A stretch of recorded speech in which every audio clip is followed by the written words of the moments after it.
Hey everybody, my name is Timothy Hansen. I'm a visual effects supervisor in Los Angeles, California, and I'm also the founder of the tutorial website maxsteps.tv. And I'd like to thank Capturing Reality and CG Society for hosting this webinar today and for asking me to be a part of it. And basically what we're going to talk about today is photogrammetry, specifically photogrammetry with reality capture. And I'm going to cover a number of topics. I'm going to try and not motor mouth and talk super fast like I have a tendency to do. But we're going to talk about why photogrammetry, and specifically why photogrammetry with reality capture, the dollars and cents of it all. Then I'm going to give you 5 tips for photographing images specifically with photogrammetry in mind. And then we're going to do a walkthrough in reality capture where I'm going to show you how to use the software, how to take images that you've taken and run through an actual project. So starting it off, why photogrammetry? Well, let's say that you have to have an accurate recreation, a one-to-one representation of a structure or an asset. And before you even start, your project, you have to get this asset. So traditionally what you would do is you would bring in a modeler and then a texture look dev artist, spend a bunch of time creating the asset, and let's think about the time and money that it would take to do that. So say you bring in a modeler and you have him or her model for say 2 weeks, roughly 10 man days to make this model. And then once that model is done, you got to bring in a texture artist, look dev artist, and have he or she texture that, look dev that, and get that thing set up in a finished asset. So all in for this photoreal asset, you need 20 man days, basically a month's time. And then if you break that out into dollars and what the cost of that would be, say in Los Angeles, a typical freelancer's rate would be $500 for the day. And so then you multiply that by 20 days, you're looking at about 10 grand for this one asset, which is, it's not crazy. That's within the ballpark of a typical asset on a project from film or a television show or a game asset. But let's look at the time. It took 20 man days and $10,000. Now, the architectural structure that I'm going to show you today that I used for a project that I had about 3-4 months ago took me 4 days. And it is a one-to-one, photo-accurate, down to the gum on the floor recreation of this location. And you can't get better than that. You can't get better than perfect textures exactly where they were down to the millimeter. There's always a little bit of human error, but photogrammetry will give you an accurate one-to-one recreation. So 4 days versus 20 days.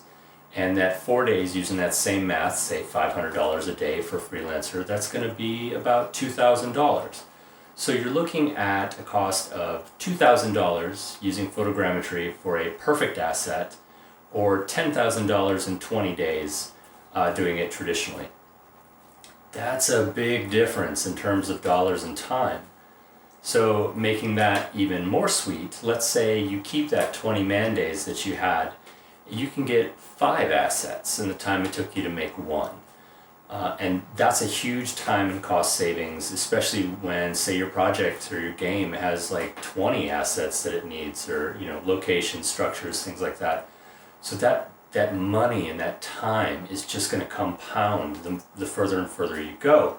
So that's why photogrammetry, especially if it's not like a rigged animating asset, if it's like a set piece or a location, photogrammetry is the way to go. It's totally a time and a dollars and cents cost savings. So that's why I would suggest using reality capture for photogrammetry, because when it comes down to just dollar bills, they're a great way to go. So now that we've talked about why photogrammetry and why reality capture, let's talk about 5 tips that I will give to anybody when it comes to capturing imagery for photogrammetry. So the first one, when you think about imagery, when you think about film or photography, things like that, you think about typically these beautiful cinematic images, tons of depth of field, bokeh, really smooth, beautiful images. That's not what you want for photogrammetry. For photogrammetry, you want to shoot at a high f-stop to eliminate as much depth of field as possible. Depth of field is your enemy when it comes to photogrammetry. Because if you think about it, you're giving the software as many clean and clear features to solve with as possible. And if 90% of your image is super soft, the software is not going to have those things to solve with. So you want to shoot at a high f-stop, super clean, no noise. You want to think kind of the opposite of what you would do normally if you're shooting a film, but you're not shooting a film, you're shooting for photogrammetry. So you want clean, sharp images. And I'm going to show you an example here of one image that was shot at f/16 or f/18, and then another image that was shot at f/3.5.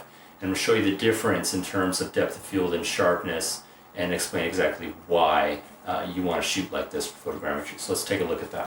So looking here at this example, we have two images, one at an f-stop of 3.5 and another at an f-stop of f/18. And you'll notice right away in the f/3.5 version, you can see that there's lots of depth of field. Out here, things go very soft and blurry as we get further away from the focal point. But then if I switch over here to the f/18 version, you can see all these leaves are now sharp, goes off into the distance, everything is completely in focus. And this is what you really want. You don't want this, the soft depth of field version. You want to shoot with a high f-stop and get everything in this image to be perfectly clear so that reality capture has enough to work with. Okay, so that was tip number one. Now let's go on to tip number two. The second thing that I would suggest for people to think about in terms of photography for photogrammetry is your lighting. Now you want to have clean, evenly lit images to use as your base before you go in to reality capture. Shadows are your enemy. Shadows and depth of field are the two worst things for photography for photogrammetry. So even diffuse lighting, that's the best thing. The other thing that is great is, when I look outside and I see an overcast day, I get excited because I know that there's going to be no shadows on the ground, no shadows anywhere. That's the kind of time of day that you want to take those types of images. Golden hour, super harsh, contrasty, directional lighting, you don't want any of that. Because what's going to happen is, if you think about it, the images that you take for your photogrammetry, you're going to use later on to pull your textures.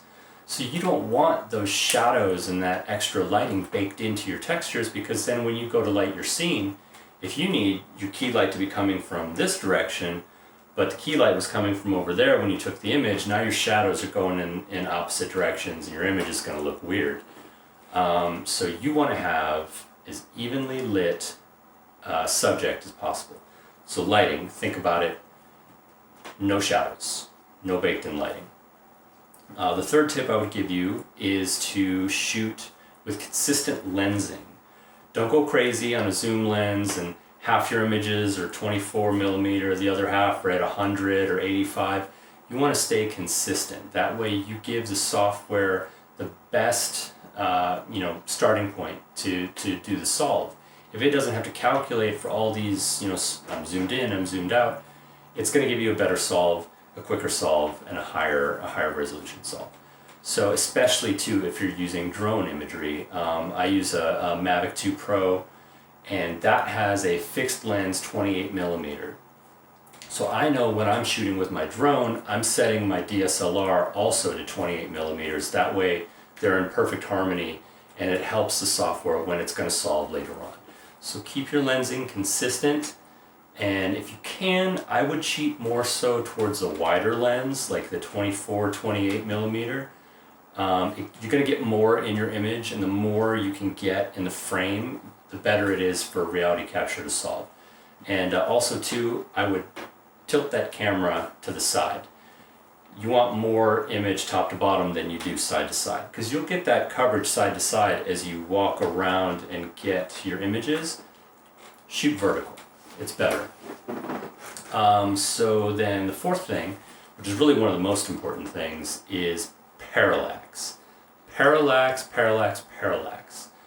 That is how the software works. Basically, if you think about it, you want to take images from every possible angle of your subject.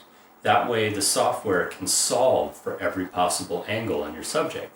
And doing it this way, you'll have less holes in your mesh, your texture pulls are going to be much cleaner, much higher resolution. And in addition to just doing concentric circles around your subject, you want to hit it from multiple angles. You don't want to shoot everything from the same vantage point. Like I said, I use a drone. So I throw the drone up in the air and I get down on it like that. Or I'll get up on a ladder, walk around, do what I can. Get from a high vantage point, then shoot straight on, and then also get down low. Get under it, shoot up at it as much as you can. You want to cover that object from every conceivable angle. That way there's no holes in your mesh.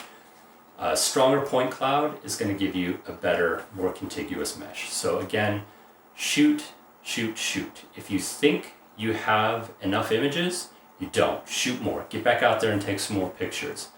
A really great data set for something especially as complex as this model we're going to look at today. I took 1,500 images, a combination of about 300 to 400 drone images, and then another 1,000 or more from the DSLR down on the ground. As high a resolution images as you can get, and as many images as you can get, and from as many angles as possible. You want to completely capture that object or that subject from every conceivable angle, right? And then the last tip really that I would do is it's all about cleaning those images before you take it into reality capture. So what I suggest is to use Lightroom. You can use Photoshop, but Lightroom has better tools specifically for this type of de-lighting, as I would call it, before you get into reality capture. So what you want to do is you want to go into Lightroom and you want to kill as many shadows as possible and highlights. You want a flat, evenly lit image with your white balance evened out. You don't want to have too much saturation one way or another because that's just going to go into your textures. So flat and even, no shadows, no super hot highlights. And that's going to give you the best image to take into reality capture and have the best success. And so you want to make a macro, color correct for one of your images, and then run that across the whole set. You want every image to look exactly like the one before it and the one after it. Again, to give you consistent color for texturing and solving later on. So that's pretty much it before we roll into this walkthrough in reality capture. It's cost effective, it's time effective, and 5 tips. No depth of field, even lighting, consistent lensing, lots of parallax, lots of images, and clean up your images before you start your reality capture session. So let's jump in. Alright, so let's get started with an actual walkthrough on how to use reality capture. And what we're going to go over is the steps that it takes to make an amazing structure like this, recreated from nothing but just photography. No modeling, no texturing involved, out of the gate with this guy right here. First thing you want to do is you want to come to this workflow tab, and this is really where everything starts with reality capture. Basically, this is where you're going to import all of your imagery. And now there are some automated processes over here where basically, if you bring in your images and then just hit start, it'll do exactly what it says here, is it'll create a complete 3D model with the texture, and you'll be good out the gate. But with a structure like this, it's far too complex to just be able to use the automated process. You're going to need to know how to manually manipulate things and use a process to create an object that's as detailed as this. You're not going to be able to rely on just using the start function. That's great for like simpler objects. But something that's more advanced, more complex like this, you're going to have to do it manually. So let's begin that process. First thing we want to do is we want to come over here to this input.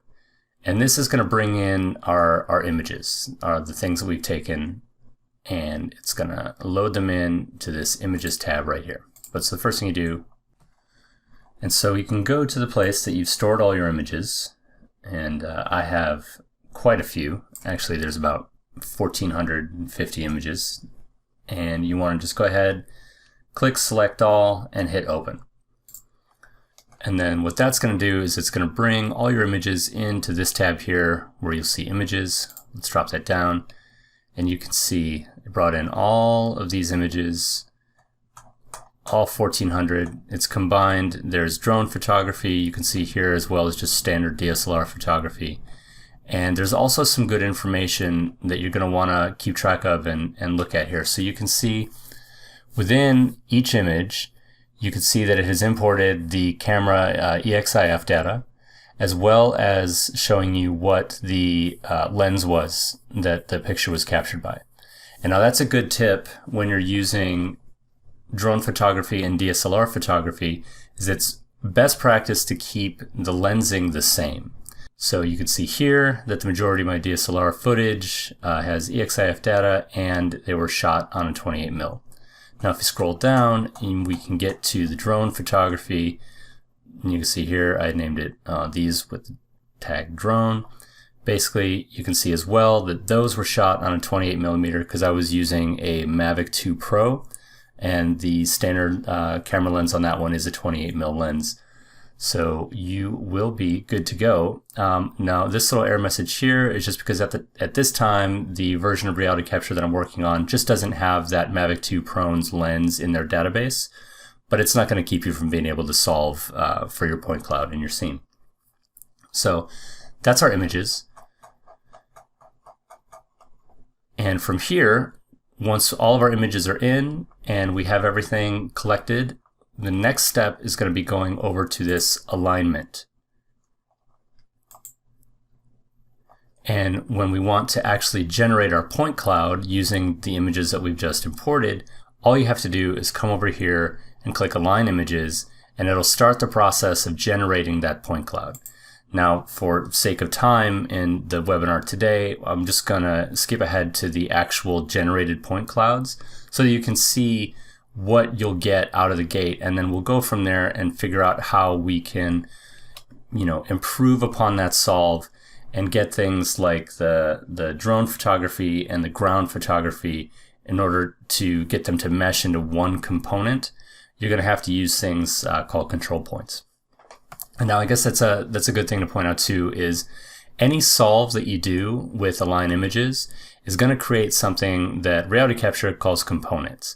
And what components are basically, it's a point cloud that's created generating the amount of cameras it was able to solve for out of the available images.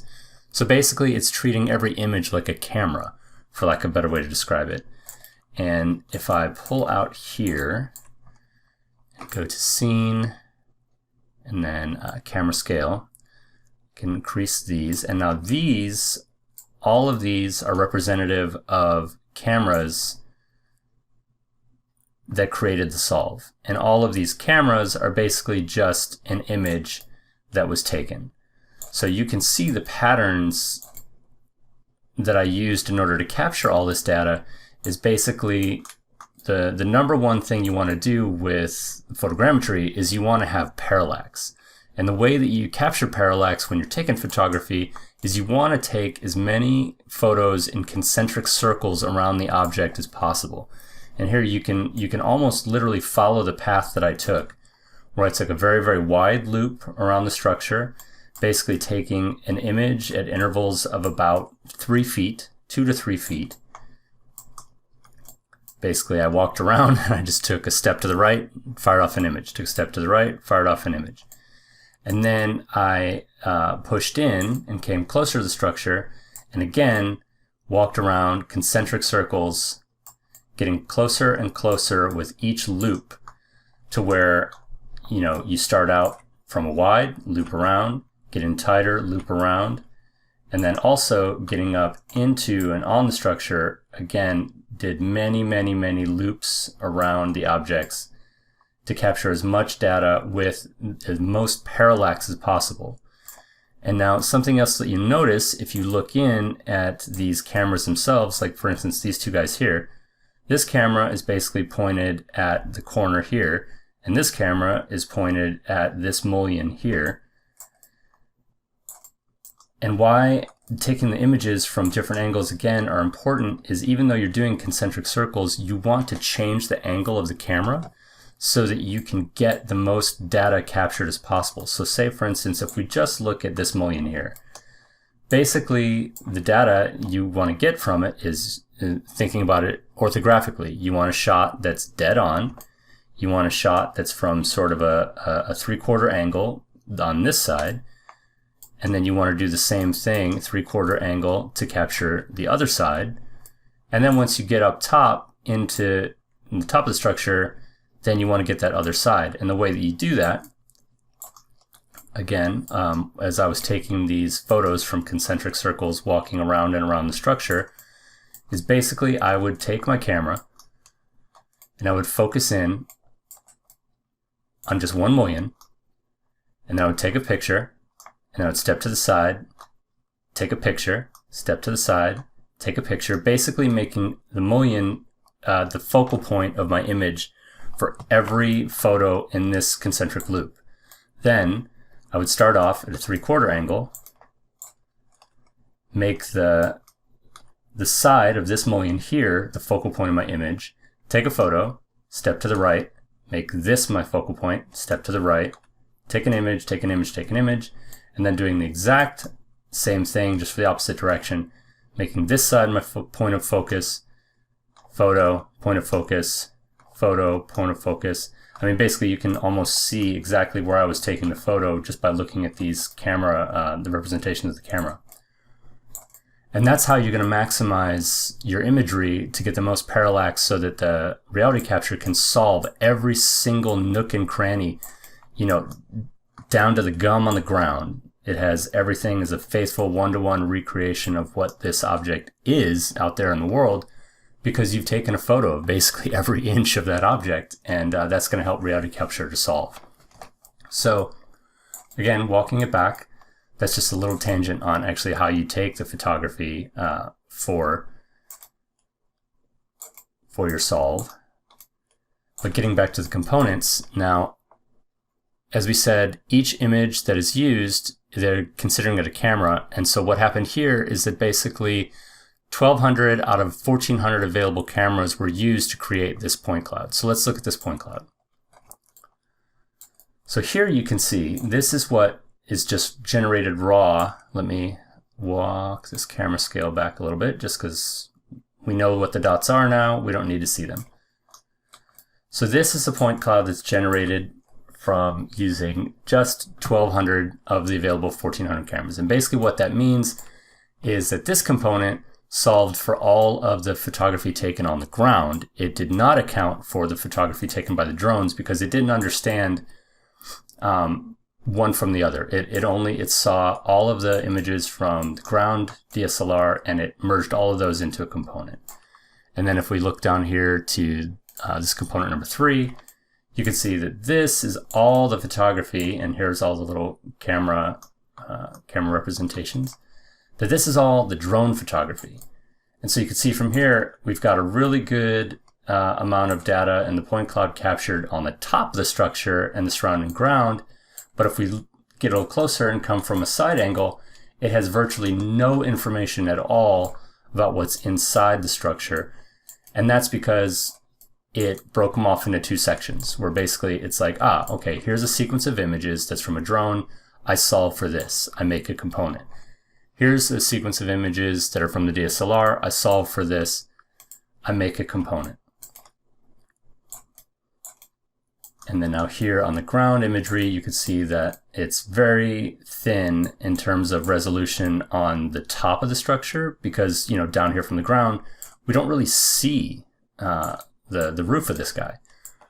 And so that's why we needed the drone to capture the top down and the DSLR to do the heavy lifting down on the ground. But now how do you get these 2 things to merge and work together? How do we get these drone images to sync up and get the point cloud generated with both of them together? And the way that you do that is with control points. And so back here in the alignment tab, you'll see here's control points. So you want to click on this, and then what you're going to do is come down to this control points tab, and you're going to want to hit create. And then what that's going to do is it's going to create a point, and it'll start out at 0. So in that point, you'll go around and you can see actually here's a point 0 right here. I zoom in on this. So right here is a feature that I stuck my point on. And if I get real close, you can see it's basically on the bell portion of the structure. There was a really brightly defined piece of rust corrosion, like basically copper corrosion. And if I scroll through and look at another image, take a second just to resolve for that. Zoom in here. Some of these images are quite large, so it takes a second for the preview to generate. All right, there we go. So now you can see right here, it's almost like match moving, or if you're tracking in like PF track or Synthize, something like that. Control points you want to think about is like feature trackers. And you want to lay those down on a prominent source of high contrast, something that is easily visible from close up or far away. And it's a feature that in multiple images, the software will be able to see it and recognize that this is that same point. I'm going to use this as an anchor point to generate my solve. And so if I scroll over here, you can see on the point cloud, you can see this point 0 out here on the bell. So if I zoom out again, if I hover over the point, you'll see over here all of the cameras that control point essentially merges together. Okay? And so we have, roughly, I don't know, maybe 30 or so images that we have tied to this one control point. And you can see as well, if you focus right here on this P number, this number here is going to be the ratio of accuracy for this point.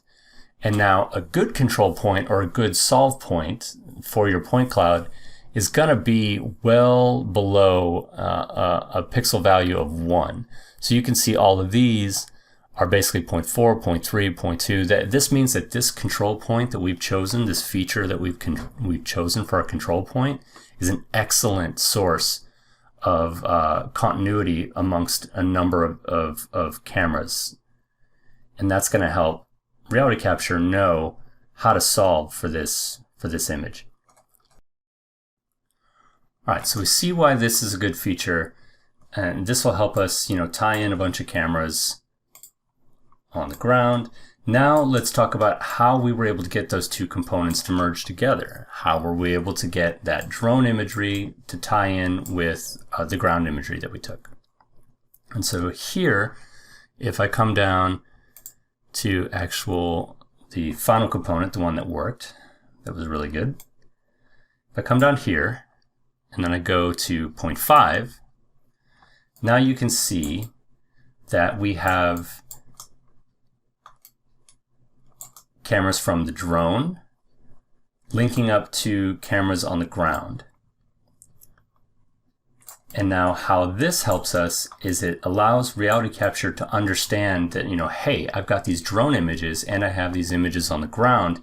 They relate to each other. This is all connected. So I need to take all these extra components that I've been making and merge them into one sort of master component that has all of the information. And this one does. Basically, we have a ton of information from our ground images getting all up inside the structure.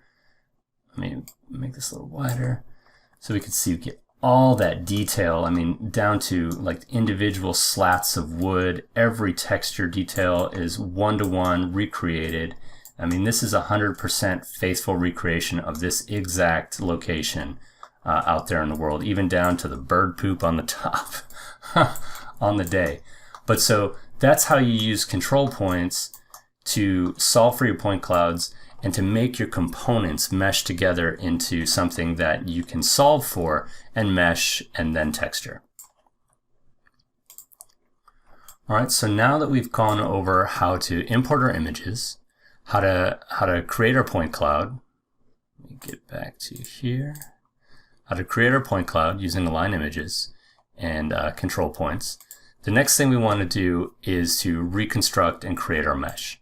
So here in the Reconstruction tab, over here you'll start out with, and there are three options. Basically there's Preview, Normal Detail, and High Detail. Now Preview out of the gate will generate just a mesh that you can get the basic massing and blocking and just make sure that your model was created faithfully and there's not areas of low resolution where you didn't take enough images. If you haven't taken enough images, there will be sometimes holes in the mesh, and then you'll have to go back and either try to resolve with more control points to get more data in those areas, or you have to go back and take more pictures on wherever that structure was.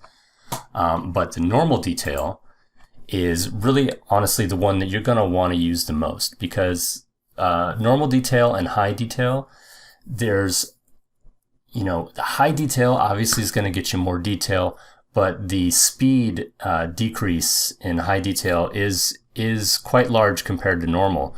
And when you can get basically 85-90% of all the detail that you would get from high detail and normal in less than half the time, you're going to want to use normal detail. I mean, really, with these kinds of models, the extra little tiny bit you would get from high detail, you would never notice it, really, honestly. After using a bunch of models, that's one of the great things about reality capture is you don't have to do that high detail, because the normal detail out of the box is really, honestly, it's amazing.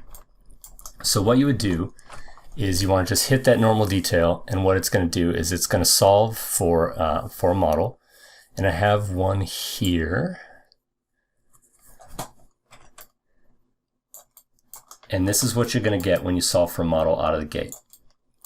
Now, right now, it looks, again, like there's holes in it and things like that. But that's really just because of the video card of the machine that I'm on. In the raw state of the model, I mean, these things will come out massive.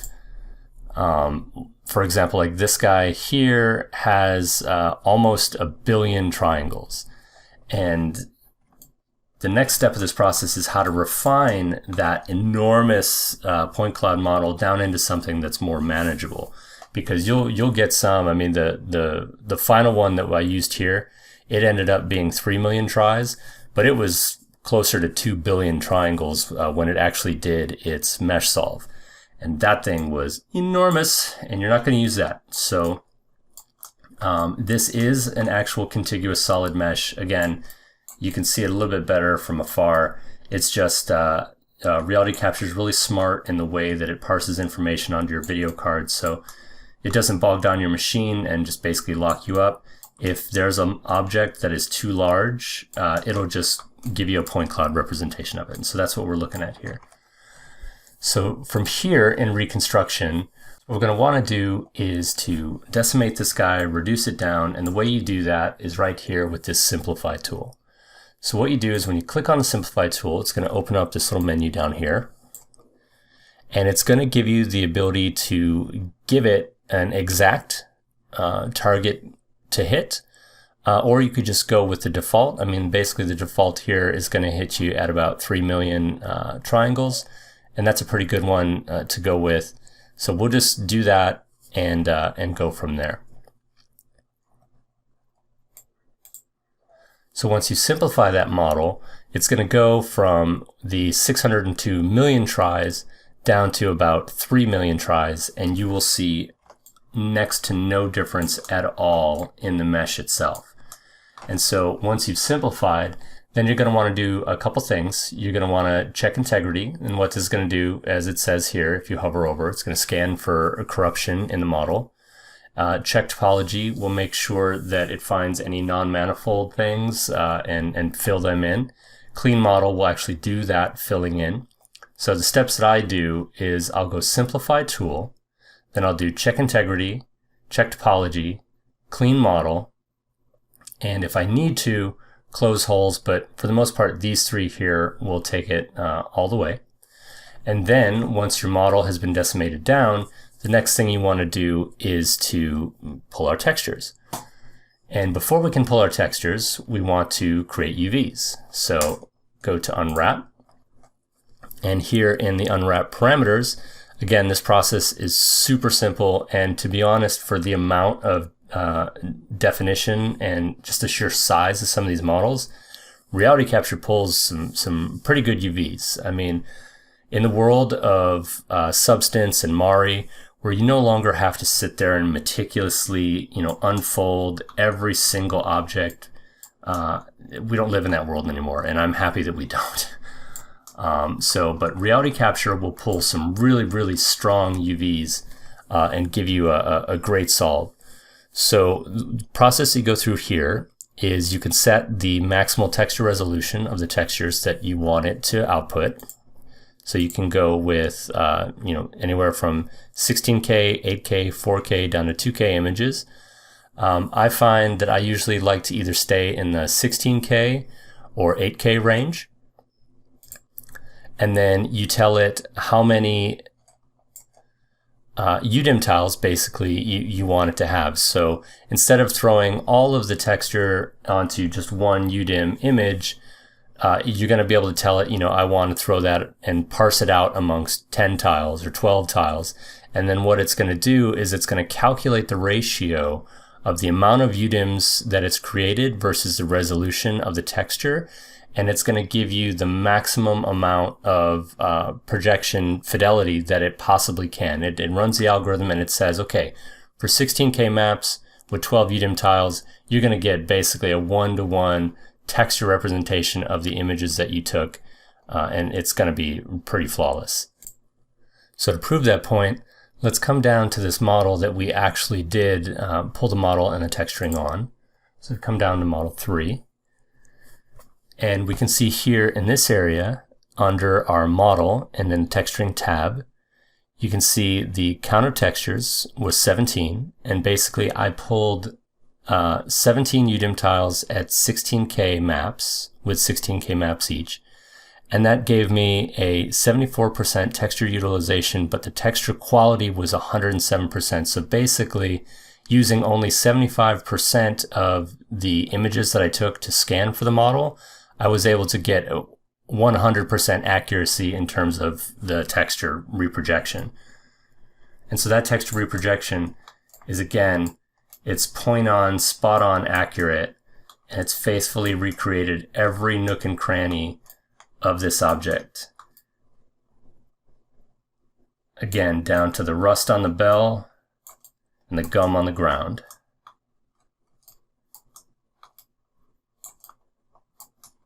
Everything's recreated. 1-to-1, perfect representation. Okay, and so here, again, you don't have to use 16K maps. I work in film and television, so I want to have, the highest quality maps, but that can be cost prohibitive in terms of disk space being taken and file size. So, this ratio here basically is texture quality.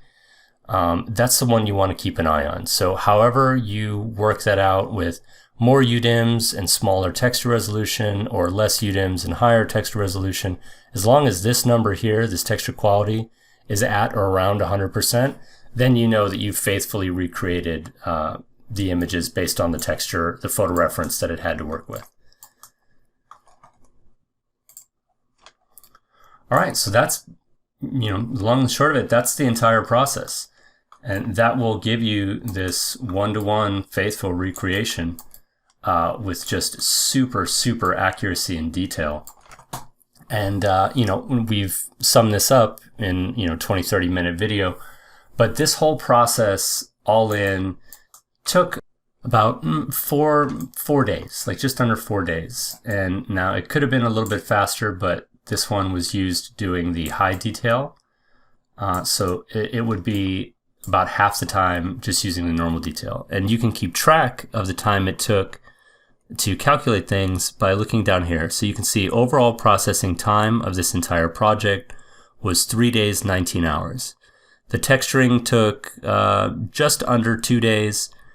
and the meshing time took just over a day. So the depth map projection itself, essentially the point cloud generation, took 17 hours. So all in, you're looking at about a little less than a day to generate the point cloud based off of nearly 1,500 images, another day to mesh the object, and then just over a day to texture it. So all in, 3 days, 19 hours. Let's round that up and just say that it was 4 days. Okay? And that's 4 days to create a faithful one-to-one pixel accurate, texture accurate recreation of this structure. And again, 4 days versus probably the 4 weeks it would take to have, a regular post-production process run on something like this, like taking 2 weeks roughly to model it, another 2 weeks to texture it.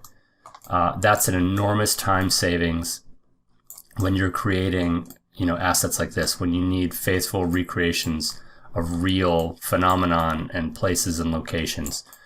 Just the amount of time that reality capture can save you is tremendous. It's just amazing. So again, let me drive home that point one more time. You are looking at 4 days worth of work versus what it would take in about 4 weeks to recreate if you just did this by hand manually with a team of artists. 4 weeks, 4 days. When you multiply that out by, this is just one structure, one object. Say you have 10 of these, say you have 100 of these. The amount of time you're going to save using photogrammetry and reality capture in particular, it's just astounding. You'll never want to go back again. I use reality capture on all my shows, and I've been I've been ringing the bell out there on in my studio and among other studios and friends that I have working, that if you're doing any kind of on-set data wrangling or capture, you need to be using photogrammetry and you need to be using reality capture. All right. Again, my name is Timothy Hansen. I'm a visual effects supervisor in Los Angeles, California, and I'm the founder of MaxDepth TV. You can find a number of tutorials, and specifically one on reality capture, by heading to maxdepth.tv. Thanks.